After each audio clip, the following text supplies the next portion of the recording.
you know what? That game had a range of emotions in it. Leafs do find a way to win their 5th straight game, 5-4 over the Detroit Red Wings in overtime. Okay. But let's talk about it a bit. How about we do that first, all right? So, nothing happened in the first. It was I wouldn't say boring, but more of a dead period. Nothing really was going on. 0-0 after 1. Second period rolls around. 5.5 minutes in, Anthony Mantha scores his 8th of the year to make it 1-0 Detroit. And you know what? I don't know if you guys remember. If I'm not mistaken, when Dion Phaneuf was with the Leafs and there were some trade talks, Anthony Mantha was, a guy who kept coming up as a possible trading chip for Dion. At the time, it looked good. He hasn't turned out to be, that first round hype that he was. Still not a bad player, but taking a little bit of time. Third period rolls around, still 1-0. A minute 23 in. Uncle Leo Komarov. That's what we're talking about. His 6th of the year, assisted by Jake Gardiner and William Nylander. So those guys pitching in very nicely. And we got ourselves a tied hockey game. And that's what we like to see. 7 minutes later, though, Mitch Marner, the patience on that kid on that play, just beautiful. Snipes it, top cheese. Making it a 2-1 Leaf lead. 9th of the year for Mitch Marner, assisted by Morgan Riley and James Van Riemsdyk. Morgan Riley finally getting back in the score sheet. He's been, a little bit iffy over the past little bit, but good to see him there, setting up Mitch Marner and making it a 2-1 lead. Connor Brown, just over a minute later, scores to make it a 3-1 game. His 7th of the year, assisted by Zach Hyman and Connor Carrick. That was nice. That was a good goal, too. Very happy for Connor Brown, seeing how fired up he was after that one. And 3 minutes later, but probably less than that, Austin Matthews. Or should we call him Austin Calder? I don't know. You guys can choose that. I'm not too sure. He scores his 19th of the season. This is by Connor Brown and Zach Hyman again. So those guys having big nights, making it a 4-1 Leaf lead. That lead's never safe with the Leafs. Now, I'm not just saying that. Because it's not. Just over 7 minutes to go. Jonathan Ericsson with his first of the year. 4-2. Dylan Larkin. 5 minutes later, with just under 2 minutes to go. 4-3. And with about 1.1 seconds left on the clock, former possible trading chip Anthony Mantha ties the game up at 4. I still don't know if that was a controversial play in front of the net. I was a little iffy about it. I kind of thought that he impeded the pad, he got in the way of the pad. I know he couldn't have made the save with the pad, but tough call.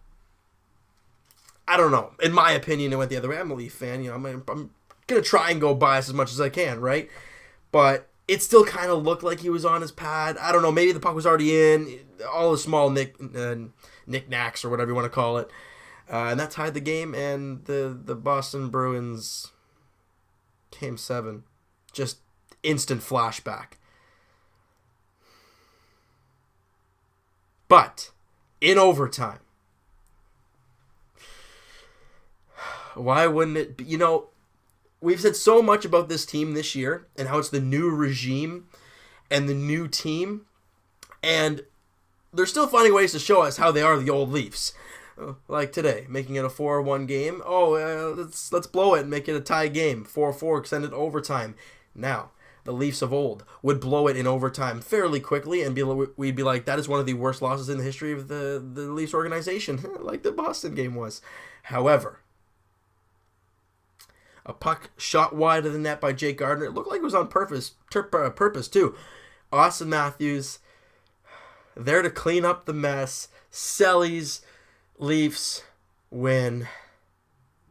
And Austin Matthews scores his 20th goal of the season, passes Patrick Laine. Patrick Laine is the best scorer. He's the best player. Laine over Matthews. I think all those talks are gone. Matthews leads in goals, tied in assists, 1 point more. Oh wait, if I'm not mistaken, we played 3 less games than Line A. So hang on to your shorts there, people. And that was assisted by Jake Gardner and Connor Brown again. Connor Brown had a 3-point night in this one, a goal and 2 assists. Jake Gardner with 2 assists and a +3. Guys, Jake Gardner has 20 points and he's a +7. It's remarkable to see Jake Gardner do what he is doing. Zach Hyman with a couple assists. Matthews obviously with a couple goals. Stats-wise, okay. Freddie Anderson didn't have a great night. He had a good first period. Second period was okay. Gave up 1 goal. And then the third period, well, let's not talk about that too much, all right? So, the Leafs have won 5 straight. They are 3 points out of a playoff spot. Both Boston and Ottawa are 3 points ahead of the Leafs. Keep that in mind. And the Leafs they're chugging. They're chugging hard. But we're waiting. I think all Leaf fans are kind of holding their breath a little bit. Like, when are they going to hit the pole? When's that 18-wheeler going to fall off the cliff? When is it going to happen? I don't know. Will it? I don't know. Just a matter of time to see what happens, right? That's why we watch the sport. That's why we watch the Leafs, because we never know what the heck we're going to see. Did we expect a 5-4 overtime win as the game was going on? Absolutely not. No goals in the first period. You think, okay, it's going to be a tight one. 1-0 after 2. It's going to be a really tight one. It ends up 5-4 in overtime. You never know with the Toronto Maple Leafs. But they win. They're 3 points out of a playoff spot. This is ridiculous. I don't think we expected this at all. The Leafs are 5 games over 500. 17, 12, and 7 if you don't count the overtime and shootout losses. Mainly shootout losses because we lost 5 of them. But if you don't count those, the Leafs are 5 games over 500. That is a remarkable number. They have 41 points at this point in the season. They're doing very, very well this year. I'm very happy. I think all of Leafs Nation is happy about how the Leafs are playing. Yes, there are things we wish they could clean up, and they will over time. But come on. For a team that we expected to not go anywhere and kind of be that team that's still near the bottom, but looking a bit better. At this point, I'm not saying, at this point in time, they are looking a lot better than they have in the past. Not just last year, because last year was a mess. But overall, they are looking very good and very promising.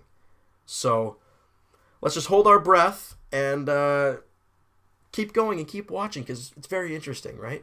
So, that is going to do it for this one, guys. If you enjoyed the video and you enjoyed the Centennial Classic, because it was pretty good. I really enjoyed watching it. It was good seeing the guys outdoors, and it was just a good type of hockey to watch. Hit that like button. I do appreciate it, guys, if you do. Hey, if you haven't already, hit that subscribe button. It means a lot to me, and it shows your support. Comment down below what you guys thought of the game. Who was your player of the game in this one? Would you give it to Matthews? Would you give it to Connor Brown, a 3-point night? Who would you give it to in this one?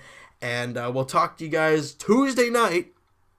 Leafs, Capitals, at the Verizon Center in Washington. Ovi and the Caps again. Last time we played them, it was pretty good. What's it going to be this time? Leafs are playing well. Caps are playing well. I wonder what's going to happen. We're probably not going to see Grubauer. It's probably going to be Holtby. I think we saw Holtby in the first game. So, hey, let me know what you guys think, and we'll talk to you, post-game Raptors a little bit later on, and Tuesday night Leafs edition, Leafs, Caps. We'll talk to you guys then.